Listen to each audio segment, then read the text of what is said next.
Рахмет, Арман. Хабарымызды жалғастырамыз.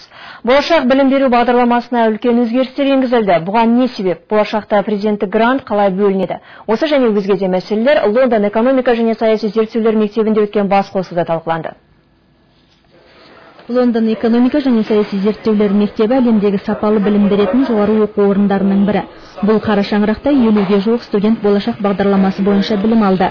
Қазақстан тәуелсіздігінің 20 жылдығына орай ұйымдастырылған жиналысқа білім ошағының студент мұғалімдермен қатар дипломаттар және бақ өкілдері қатысты. Британ өкілдігінің жетекшісі Ақгүл Ерғалиеваның айтуынша, мұндай басқосулар болашақ бағдарламасы бойынша білім беріп жатқан барлық елдерде өткізілуде. Қазір қазақстандық жастар әлемнің 32 елінде аталған бағдарламасына сай оқиды.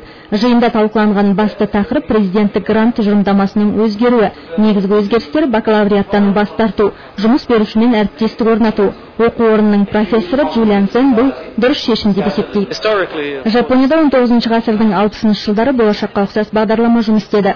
Сол бағдарлама бойынша шетелден білім алып келген жастар ел экономикасының өркендеуіне мұрындық болды. Қазақстан орталық Азиядағы ең қарқынды дамушы, тұрақты және бай ел, ал сапалы білім жүйесі ел экономикасына серпін бермек.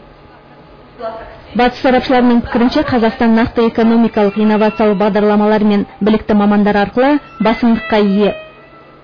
Бұл бағдарлама біздер үшін, ертеңгі еліміздің тірегі жастар үшін өте маңызы зор мүмкіндік деп ойлаймын. Болашақ бағдарламасы бұл тәуелсіздігіміздің жемісі деп ойлаймын. Бұл болашақ бағдарламасы бойынша 1000-нан астам студент жоғары оқу орындарын тамамдайды. Халықаралық бағдарлама орталығы олардың барлығын жұмыс орнымен қамтуды жоспарлауда. Қазірдің өзінде 70 компания халықаралық орталықпен ынтымақтастық туралы келісімге қол қойған. Гүлмайра Қуатбайқызы, Құдайбергенова, Нұрлан Қиясов, хабар Лондоннан.